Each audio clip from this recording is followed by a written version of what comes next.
A temporada 2024-2025 da Champions começou a 1000 por hora para um PSG em plena reconstrução. O clube parisiense já não tinha mais seu astro mimado, Mbappé, e, para deixar tudo ainda mais maluco, a competição estreava um novo formato de fase de liga com direito a playoff e repescagem. Os grandes da Europa chegavam exaustos e, mesmo assim, teriam de encarar ainda mais jogos. Só que o Paris contava com um capitão que faz do caos a sua bússola. Falamos de Luiz Henrique, o mesmo que ergueu a Champions 10 anos atrás. Em homenagem à filha Xana, falecida em 2019, aos 9 anos, depois de 5 meses de luta contra um tumor ósseo, Luiz Henrique estava disposto a dar a alma para repetir o feito. Aliás, comenta aí, você também se emocionou com a homenagem da torcida do PSG para a filha do Luiz Henrique?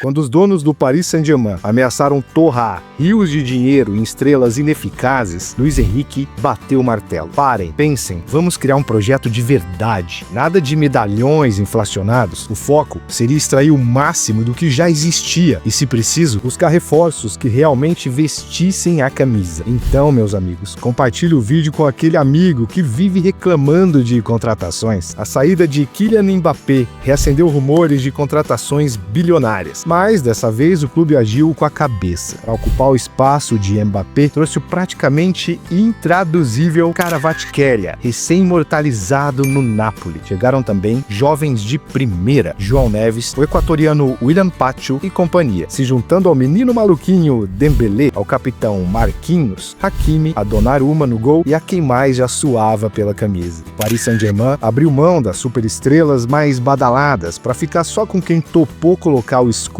acima do ego. Luiz Henrique e os Sheiks, enfim, montaram um time de verdade. Com maturidade, entenderam que a glória se conquista com futebol coletivo, não com individualismo. Começa então a jornada gloriosa do Paris Saint-Germain. Na fase de liga, 8 partidas, vieram 4 vitórias e alguns tropeços, mas a história só tá começando. Então falemos de Dembélé, talvez odiado por muitos e amado por outros, mas que, no fim das contas, amadureceu. Hoje, é possível vê-lo mais centrado no desejo de fazer história. Nessa temporada, vimos ele explorar ao máximo sua velocidade, sua visão de jogo e seu faro de gol. No jogo de volta no Parque dos Príncipes, o que presenciaríamos seria um verdadeiro espetáculo. Mikel Arteta, pupilo de Guardiola, comandava o Arsenal, rival da semifinal, mas o Paris já estava calejado, depois de ter sofrido com as reviravoltas do Real Madrid e do Barça em anos anteriores. Não estavam dispostos a engolir mais uma virada. Pelo contrário, entraram em campo com o objetivo claro de enterrar o Arsenal, que era apontado por muitos como o favorito à final. Logo aos 3 minutos, Donnarumma faria uma defesaça, salvando uma chance clara de gol. Aos 26, após um rebote, a bola sobrou limpa para Fabian Ruiz, que soltou uma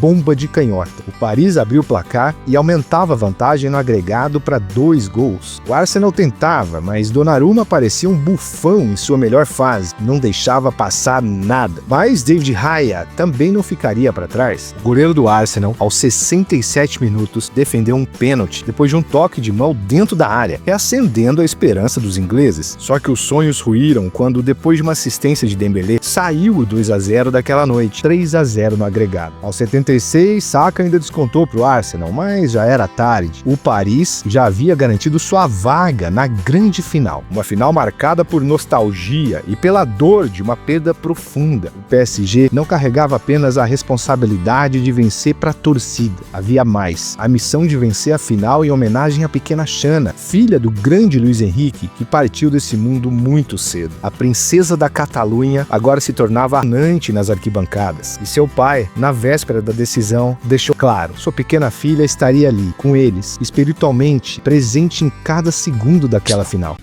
Yo tengo un recuerdo increíble porque a mi hija le gustaban mucho las fiestas y estoy seguro que donde está sigue haciendo fiestas, y recuerdo una foto que tengo increíble con ella en la final de la Champions en Berlín después de ganar la Champions, clavando una bandera del Fútbol Club Barcelona en el campo.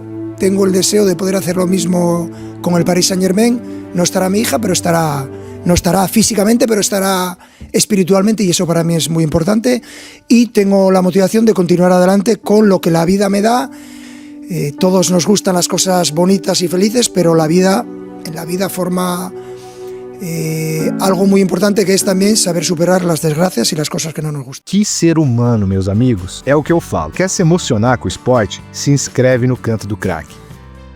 E o PSG simplesmente atropelou os italianos. A serpente da Inter se transformaria numa simples minhoca diante da fome de glória com que os parisienses entraram em campo. Era uma noite épica e Luiz Henrique ativou o modo ataque total desde o primeiro segundo. Os italianos não estavam preparados para o furacão que estava por vir. E o técnico espanhol largou mão do famoso tic-tac, deixou de lado a filosofia de posse de bola absoluta. Agora, a ordem era clara: joguem para frente o tempo todo. Afinal, de que adianta ter a bola o jogo inteiro se não colocamos ela na rede? Todo mundo no ataque. Aos 11 minutos começou a festa, com Marquinhos iniciando a jogada. Ele lançou para o cara do momento, Désiré Doué, que enxergou Hakimi completamente livre. O primeiro gol saiu e Hakimi precisou conter a comemoração do que talvez tenha sido o gol mais importante da sua carreira. Em respeito à Inter de Milão, seu ex-clube, que ironia do destino, fazer seu gol mais importante e não poder comemorar como gostaria. Mas por dentro, tenho certeza, o cara transbordava de alegria. Aos 19 minutos, em estilo Mbappé, mais uma vez, o Paris batia com força na mesa. Já eram 2-0 e a Inter estava em estado de choque. Diferente do que o Barcelona fez tempos atrás, os parisienses não quiseram cantar vitória antes da hora. Focaram em aumentar ainda mais o placar. Aquela noite havia se transformado em um baile francês. O terceiro Sommer já desanimado e com os reflexos apagados. Era oficial. O Paris Saint-Germain goleava e a noite ainda estava longe de terminar. Ao ser um gol mais do que merecido para o trava-língua das redes, o Paris comemorava o seu quarto gol e o quinto e último veio aos 86 minutos com Seny Mayulu e mesmo com pouquíssimo ângulo mandou um chutaço cruzado no segundo pau. A glória era do Paris. Não foi um, nem dois, foram 5 golaços em uma noite que, sinceramente, até pareceu curta diante do que poderia ter acontecido. O Paris estava tão, mas tão dominante que facilmente poderia ter vencido por 7 ou 8-0. Mas Barcola desperdiçou 3 chances claras bem na frente do gol. Ainda assim, não havia motivo algum para lamentar. O PSG conquistou com sobras aquilo que nos anos anteriores custou lágrimas de sangue ao clube. O Paris Saint-Germain conquistou a primeira Champions League de sua história e o mais impressionante, sem precisar de Mbappé, Neymar, Messi, muito menos de Zlatan Ibrahimovic, Sérgio Ramos, Cavani ou até mesmo de David Beckham. Não, o PSG não precisou de um elenco recheado de lendas para levantar a taça mais gloriosa do futebol europeu. O que o PSG precisou e bastou foi futebol coletivo.